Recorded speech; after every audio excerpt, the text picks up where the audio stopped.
What if I told you that London's most luxurious homes were not fortresses, but elaborate traps for their owners? We are accustomed to viewing the Victorian era as a time of balls, top hats, and unshakable order. But once the sun went down, this world changed beyond recognition. Behind heavy velvet curtains and oak doors lurked a clammy, paralyzing fear that haunted every wealthy individual. The wealthy people of that time spent enormous sums not on entertainment, but on creating an illusion of security that crumbled with the first creak of a floorboard. Their nights were filled not with peaceful sleep, but with anticipation of the inevitable intrusion, whether by man, nature, or otherworldly forces. History has preserved thousands of examples of how bank accounts grew in proportion to the level of paranoia of their owners. It was an era when your own home could kill you in a dozen different ways, and many of these dangers were built into the most expensive interiors. Fear of the unknown drove people to do crazy things and design incredible defense mechanisms. Watch the video to the end to find out why a simple bell cord was considered more important than a loaded revolver, and how Victorians tried to outsmart death itself.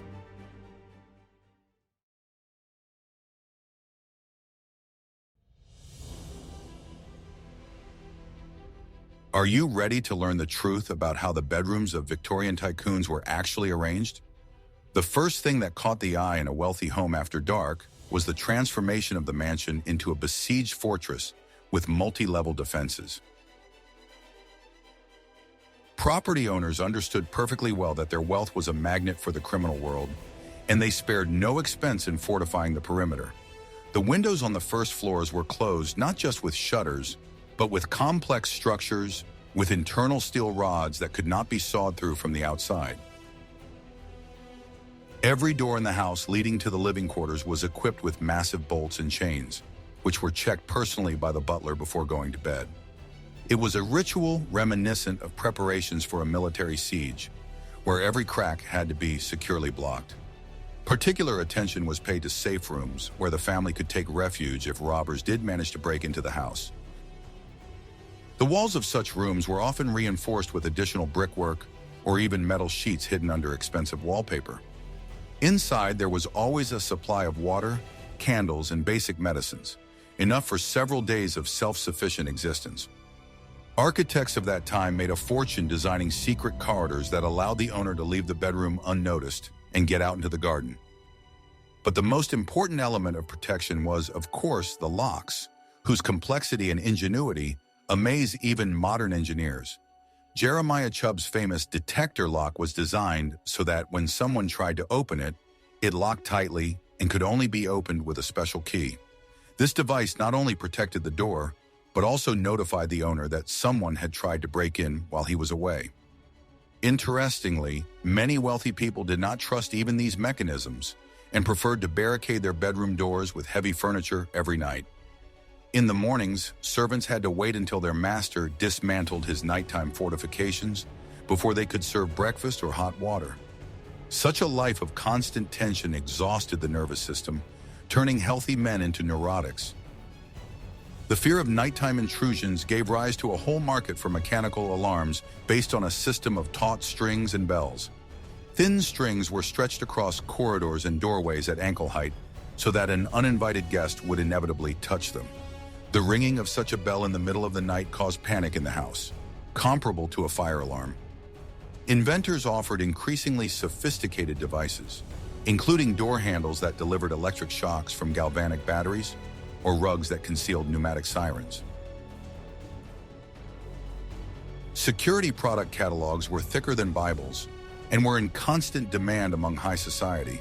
People were willing to turn their cozy homes into trap-filled testing grounds just to feel a semblance of control over the situation. Paranoia reached such heights that some aristocrats slept with a rope tied to their hand, the other end of which was connected to the door handle. Any movement of the door immediately woke the owner, giving them precious seconds to grab a weapon or raise the alarm. It was like living on a powder keg, where the slightest rustle could ignite the fuse at any moment. Do you agree with this? Please tell us what you think about this. Could you sleep peacefully in such a house? Every opinion is valuable.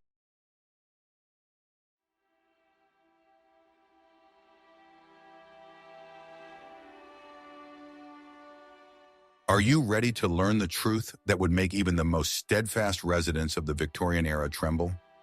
The light that seems cozy and safe to us today was not just a sign of progress in those days. It was a source of constant fear. Gas lighting entered homes as a symbol of luxury, a sign of belonging to the modern world. But with it came an invisible, silent death. People were proud of the new technology, boasting to guests about their shining chandeliers. But few realized that each lit burner could one day be the last light they would ever see. The gas supplied to Victorian mansions was virtually odorless.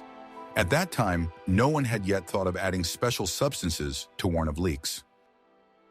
People could live in their homes, talk, enjoy evenings by the fireplace, and not even suspect that with every passing minute, poison was seeping into the walls, under the floors, and into the cracks between the boards. The slightest crack in the pipe turned a cozy living room into a deadly trap, and a family that wanted nothing more than bright light lived on the edge between life and explosion. Pipes were laid in wooden floors and hidden behind walls in the hope of preserving aesthetics, and so any problems remained hidden.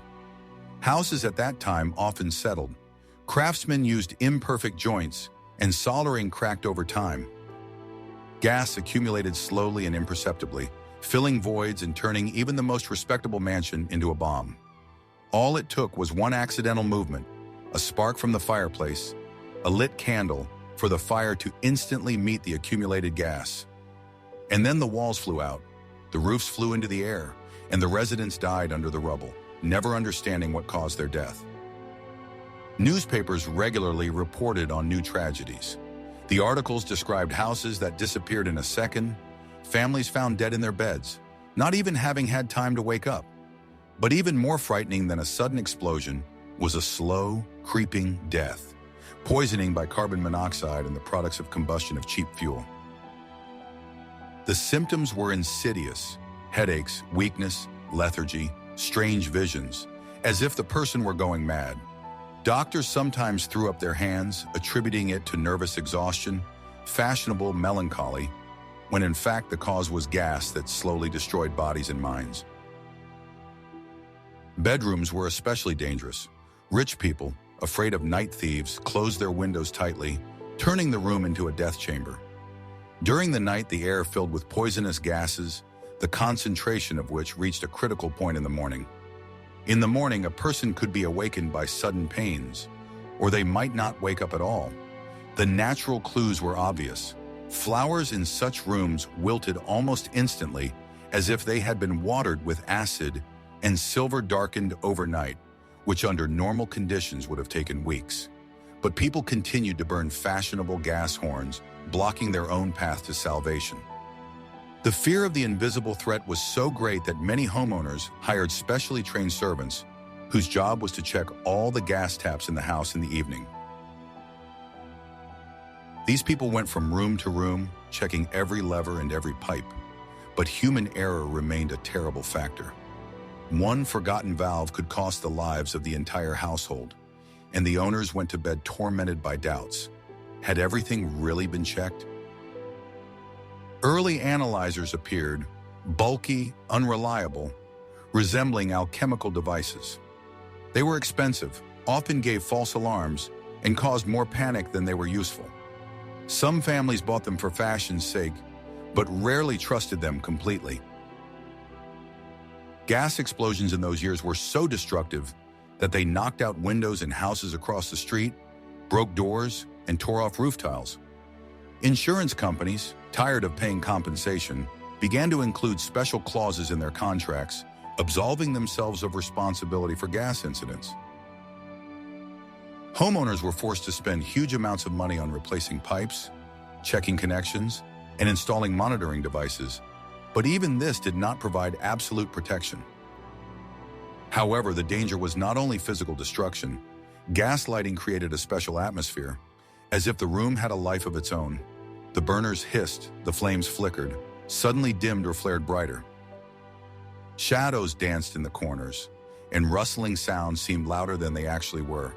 People already prone to mysticism often mistook these shadows for ghosts and strange sounds for the footsteps of intruders. The psychological tension was enormous. Every night became a test, with people lying in bed and listening to the slightest whisper of air. Many aristocrats, despite fashion and social pressure, refused to install gas in their bedrooms. They preferred old candles and oil lamps. Fire hazards, yes, but at least understandable. A candle flame is visible and can be controlled. Gas was an invisible enemy that could kill you in your sleep, but fashion dictated its own rules. Living rooms, reception rooms, and ballrooms had to be lit up with bright gas lights to give the impression of a new era home. And the owners, wanting to appear progressive, were forced to live in constant fear. This fear accompanied them every night. People fell asleep listening to the sound of their loved ones breathing, the slight rustling in the pipes, the faint hissing of the burners. Even incredible wealth could not buy a guarantee that they would wake up alive in the morning. Gaslighting became a test that generations went through without having the knowledge or technology to make it safe. But if you think that was the only danger in a Victorian home, you are sorely mistaken. In the next chapter, you will learn why the people who brought you food could be far more dangerous than any poison.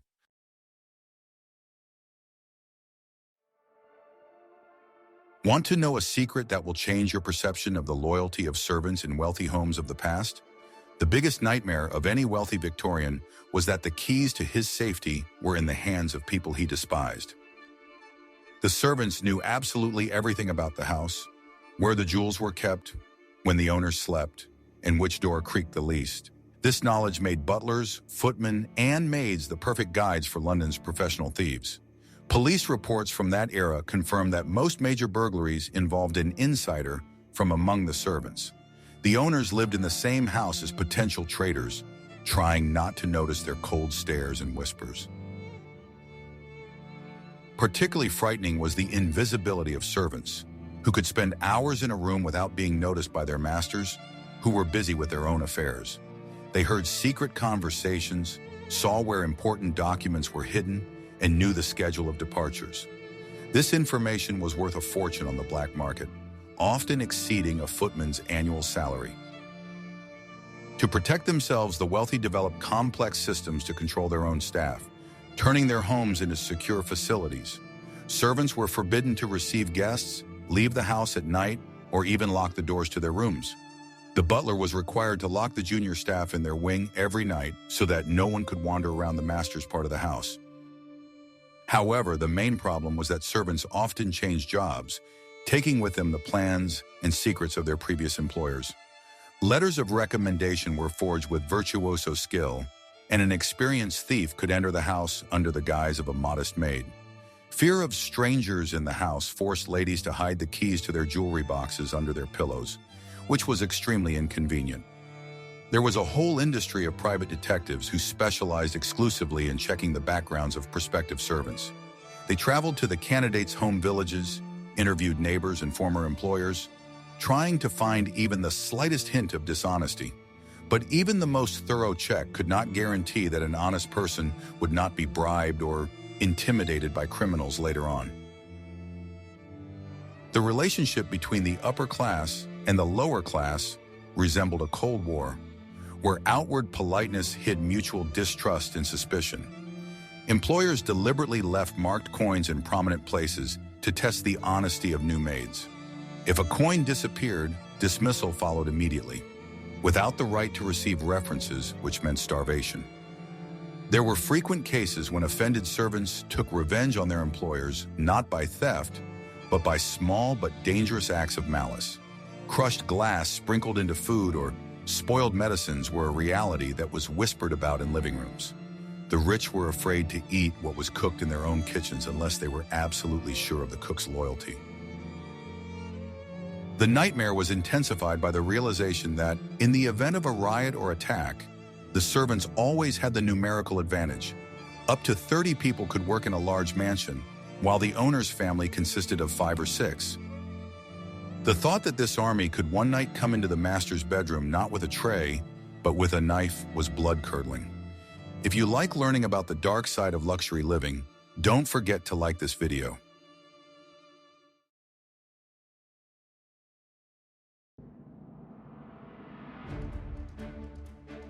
What I'm about to show you is banned in 12 countries around the world today, but at the time it was considered the height of fashion. Victorians loved rich colors, and green seemed to them to be the color of wealth and vitality.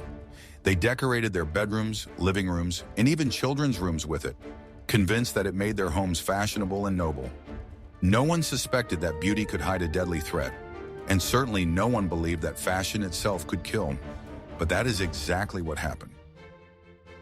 The danger to wealthy Victorians lurked not only in servants, gas lamps, or carbon monoxide. The threat lived right on their walls and curtains.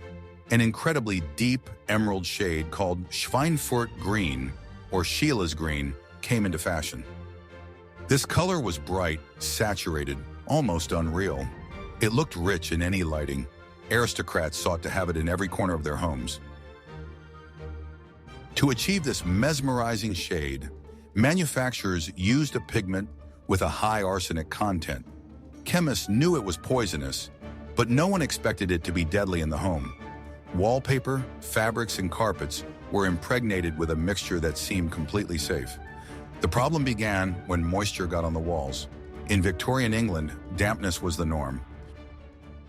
In a humid climate with poor heating, mold quickly appeared on the wallpaper. It reacted with the arsenic, turning it into volatile, toxic compounds. These vapors rose into the air and filled the bedroom. People went to bed in their luxurious beds and inhaled microdoses of deadly gas every night. But no one associated their declining health with the beautiful walls. The symptoms of poisoning were varied and misleading. Nausea, stomach cramps, weakness, and hair loss appeared. People became irritable and sleepless. Doctors made vague diagnoses: bad air, stomach upset, nervous exhaustion, and no one suspected that the source was right there in the bedroom. Arsenic killed slowly and silently. Those who spent a lot of time in the bedroom were particularly at risk. The sick, the elderly, children, and those who liked to read in bed breathed in the poison for hours. The worse a person felt, the more often doctors prescribed bed rest. This actually increased the dosage of arsenic. It was a vicious circle from which no one could escape. The disease only accelerated. Some families lost several people in a row without understanding why. The house, which seemed cozy and safe, turned into an invisible trap. Relatives blamed hereditary diseases or bad weather. But the real killer was always nearby, on the walls and curtains. This truth was discovered too late, and it cost many lives. Arsenic was not only used in wallpaper. Manufacturers added it to paints for curtains, carpets, and furniture upholstery. Even nightgowns could contain microdoses of the toxic pigment. Fashionistas wore green dresses from which poisonous dust literally flew off during dances. During balls, women inhaled it for hours. Beauty became deadly. This aristocratic poison surrounded people everywhere. It was on the walls, on furniture, in clothing, and even on the hands of children playing nearby. Poisonous particles settled on the skin and entered the body through breathing. Doctors were powerless because the causes of the disease seemed random. Mortality in wealthy homes was sometimes higher than in poor ones, but no one linked it to the color of the interior. When the truth about the toxicity of the pigment began to leak into the press, the public became alarmed. Newspapers published articles about deaths, causing panic, but many people refused to believe it, considering it an exaggeration. Wallpaper manufacturers defended their business, claiming that arsenic was safe when combined with glue. They accused their competitors of slander, and the dispute continued for years. It took dozens of proven deaths for the situation to begin to change. Scientists demonstrated how wallpaper releases toxic gases when it comes into contact with moisture. Some journalists conducted public experiments. Public pressure grew stronger and stronger. Finally, the wealthy began to recognize the threat, but it was too late for many. The rich frantically tore down their expensive wallpaper, fearing every green spot. Homes that had once shone with luxury were turned into gray boxes with bare walls. But these bare walls seemed safer than the most expensive silk. People threw away carpets and curtains, fearing the slightest hint of green. Panic swept through entire neighborhoods. It was a real social crisis. This period went down in history as the Great Arsenic Panic. People were even afraid of green book covers or children's toys. Some destroyed furniture they had bought many years ago. Stores refused to sell pigment paints. For the first time, society began to think about the safety of household materials, and this was the beginning of new standards. Even after renovations, a strange garlic smell lingered in homes. It was a sign of residual arsenic compounds absorbed into wood and fabric. Homeowners opened windows, replaced furniture, and aired out rooms for days on end. But the fear did not go away. It settled deep in people's minds. The home ceased to be a refuge. Fear of an invisible chemical threat forced people to rethink their views on familiar comforts. Luxury was no longer a guarantee of safety, and fashion became a source of anxiety. People realized that even the most beautiful thing could be deadly dangerous, and that health is more important than status. This story became an important lesson of the era. But even if the walls were clean and the servants loyal, there was a fear that no amount of renovation could dispel. What do you think was scarier? Being poisoned in your own bed or waking up in a coffin?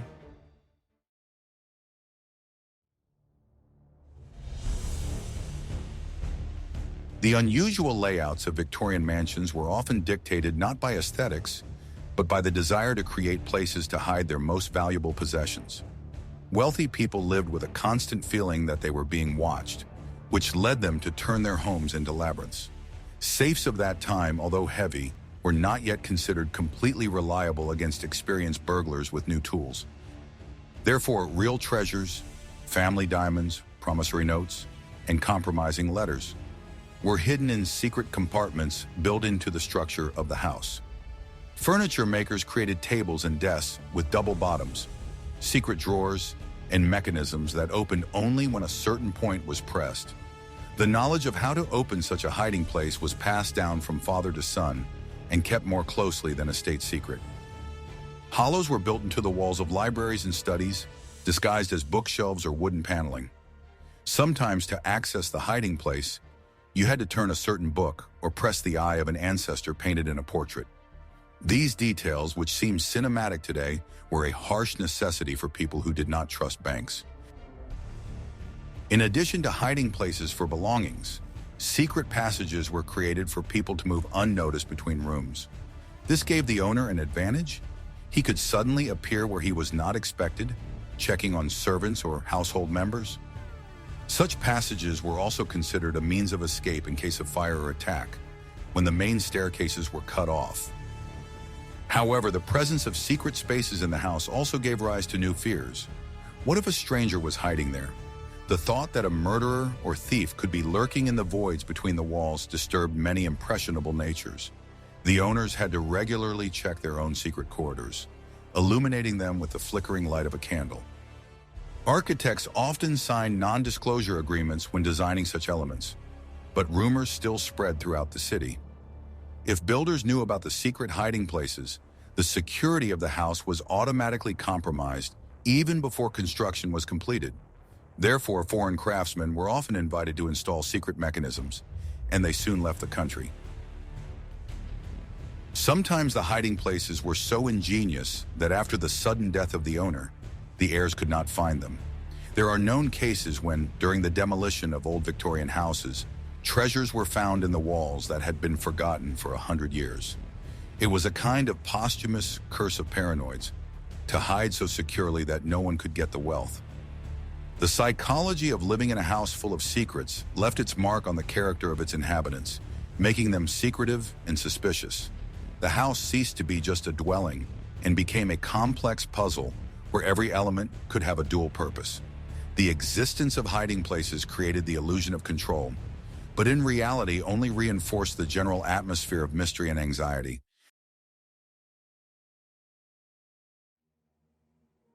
Are you ready to learn the truth about why not only guards but also relatives kept watch at cemeteries at night? The fear of being buried alive, or taphophobia, was one of the most common nightmares of the Victorian elite. The level of medicine at the time did not always allow for a clear distinction between a deep coma or lethargic sleep and actual death.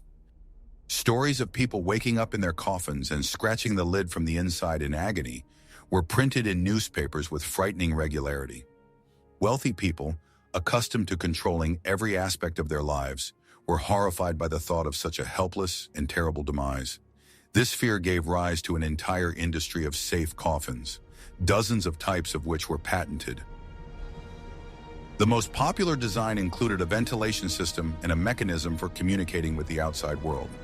A string was tied to the hand or foot of the deceased, which ran through a tube to the surface and was connected to a bell. It was assumed that if the dead person woke up and moved, the ringing of the bell would alert the cemetery guard. Night watchmen at prestigious cemeteries received a special salary for listening carefully to the silence of the graves. Relatives often paid them extra money to sit by the grave of their loved one for the first few nights after the funeral. It was a gruesome watch of hope and horror, where any sound of the wind could be mistaken for a signal from under the ground. There were also more sophisticated coffins with supplies of food, wine, and even fireworks for sending light signals. Some wills contained strict instructions. Before the funeral, a doctor had to cut the artery or pierce the heart with a needle to ensure death. The desire to die was stronger than the instinct for self-preservation. Manufacturers of such coffins played on the nerves of the wealthy by producing colorful catalogs describing the torments of those buried alive. They offered coffins with windows, electric bells, and even telephones as soon as they appeared. The cost of such a safe final resting place could be equal to the cost of a small house. However, despite all the tricks, there is no reliable data that these mechanisms actually saved anyone even once. Often the system would rot faster than the body, or the cords would get tangled when the grave was filled with earth. The bells would sometimes ring in the wind or when birds flew by, driving the gravediggers to despair, but digging up the bodies only led to disappointment. This mass psychosis clearly shows how much Victorians distrusted even nature itself and the natural course of things. They tried to extend their comfort and security even beyond the grave. In the next chapter, you will learn how the living invited the dead into their living rooms and paid huge sums of money for it.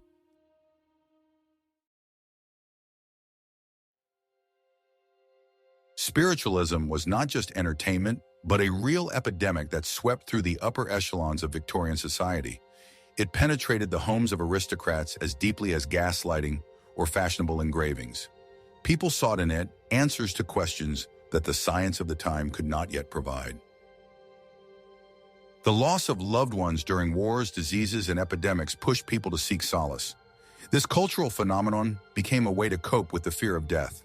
Society became dependent on mysticism. In the evenings, in dark living rooms with tightly drawn curtains, the city's best families gathered. They turned off the lamps, lit a few candles, and sat around the table as if preparing for a scientific experiment. But instead of instruments, there were bells, pencils, and strange amulets in front of them. People breathed heavily with anticipation, believing that they were about to hear a voice from another world. The atmosphere combined the drama of theater with the excitement of gambling. No one knew how the session would end. These gatherings were a strange mixture of scientific interest and religious mysticism. On the one hand, many sincerely believed that spirit phenomena could be studied in the same way as electricity. On the other hand, they all felt a longing for their departed loved ones. In a society where death was commonplace, the desire to hear a beloved voice was enormous. Spiritualism became a kind of fashionable cure for grief. It was practiced as part of social life. Mediums became the stars of these nightly gatherings. They appeared in homes as often as musicians or artists.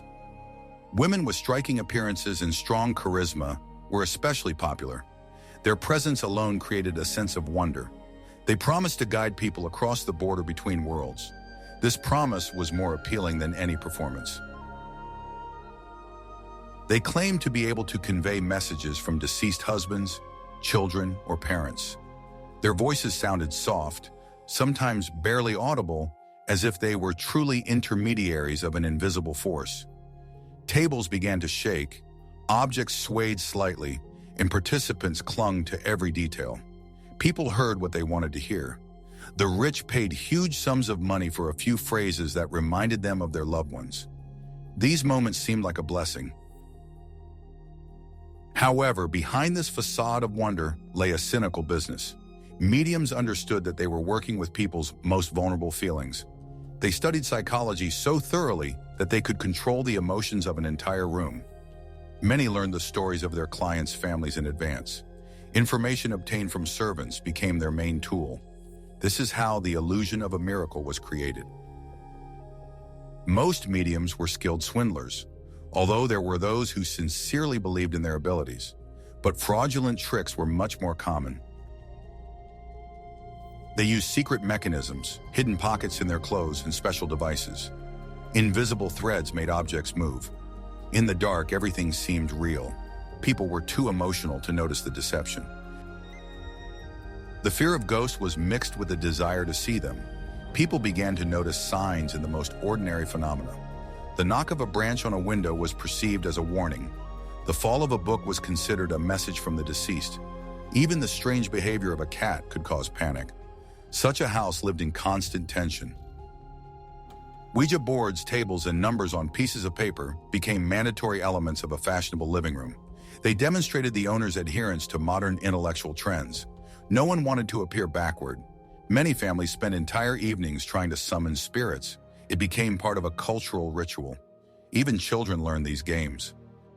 Many believed that they were opening real portals to the spirit world.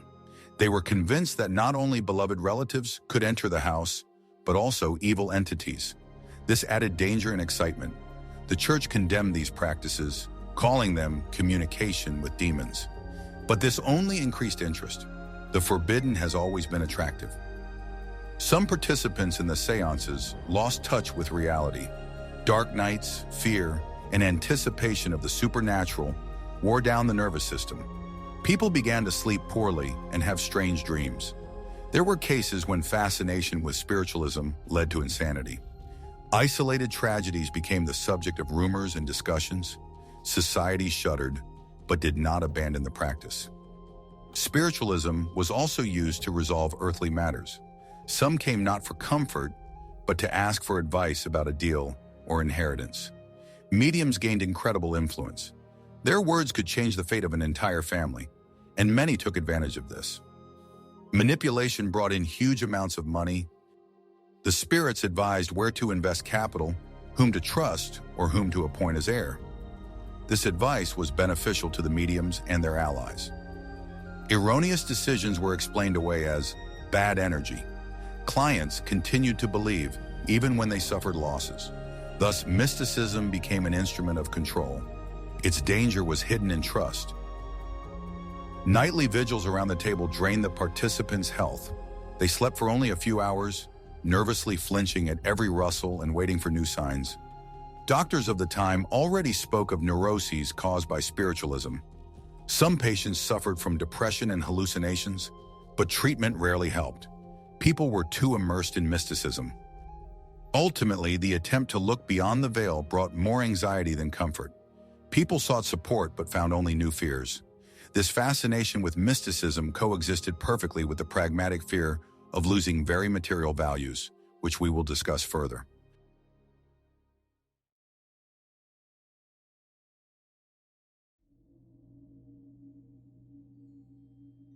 Fire was the oldest and most merciless enemy of the Victorian home, built of wood, fabric, and lacquer. In an era when electricity was still rare and open flames were used everywhere, the risk of fire was ever present. Fireplaces in every room, hundreds of candles, oil lamps, and gas horns created the perfect conditions for a firestorm. Women were particularly vulnerable in their voluminous, multi-layered dresses made of flammable fabrics. Crinolines, wide frames under skirts, prevented them from feeling the approach of a heat source. A lady could simply walk past the fireplace, and the hem of her wide dress would instantly burst into flames, turning her into a living torch in seconds. Such tragedies occurred with frightening frequency, and it was virtually impossible to save a woman encased in a corset and meters of burning fabric. The vast space under the skirt created suction, fanning the flames, and the complex fastenings made it impossible to quickly remove the burning clothing. It was a terrible price to pay for fashion and beauty. Houses were filled with dry wood paneling, heavy curtains, and carpets that burned like gunpowder. The lack of effective firefighting systems meant that if a fire got out of control, the house was doomed. Fire brigades at that time were often private and only served houses that had their insurance company's sign hanging outside. At night, the fear of fire was multiplied as sleeping people could suffocate in the smoke before they even woke up. Staircases, the main escape routes, often acted as giant chimneys, drawing the fire to the upper floors where the bedrooms were located. This forced architects to design external fire escapes, which spoiled the facade but offered a chance of survival. Wealthy people bought the first primitive fire extinguishers, fire grenades, with chemicals that had to be thrown into the fire. Servants were instructed to keep buckets of water and sand on each floor and to check them regularly to make sure they were full. But panic during a real fire often negated all these preparations. A fire could destroy not only life, but also social status, turning a rich man into a pauper overnight. The banking system and insurance were well developed, but many valuables, art collections, family heirlooms, were irreplaceable. The loss of the family home was perceived as the collapse of the whole world. Candles by the bed, which were used for reading, were a frequent cause of night fires when people fell asleep with a book. Therefore, strict rules were introduced in many homes to extinguish all lights at a certain hour. Fire control was a matter of survival that required constant vigilance. Fire knew no mercy and made no distinction between a poor man's shack and an aristocrat's palace. This democratic nature of the element frightened the elite, who were accustomed to the idea that money could protect them from everything.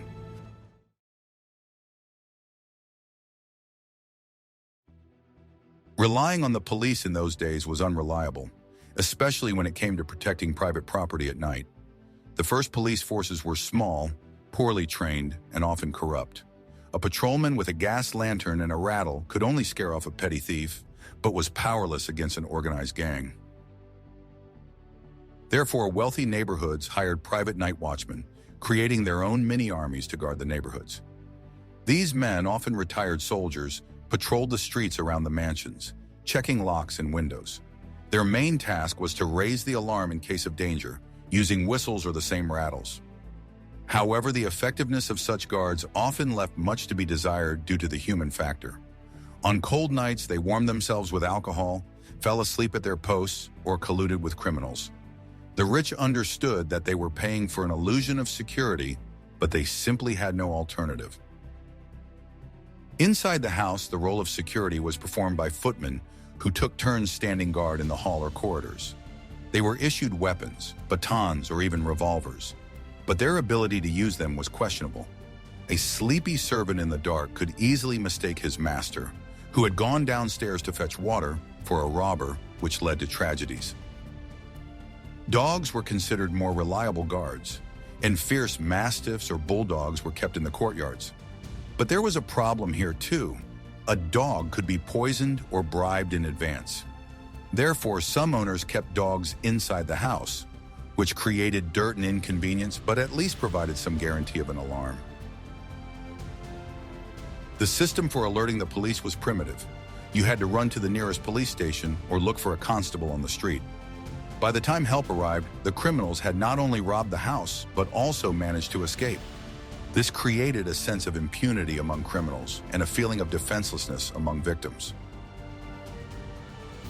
Newspapers relished the details of daring robberies, criticizing the police for inaction and incompetence.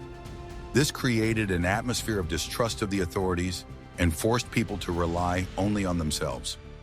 Buying weapons for self-defense became the norm for gentlemen. Every rustle outside the window made the heart beat faster, and the imagination painted pictures of violent reprisals. Night was a time when the law receded, giving way to the law of the strong. It was this helplessness in the face of physical threat that forced people to seek protection in mechanisms and walls. But there was a threat that neither walls, guns, nor dogs could protect against.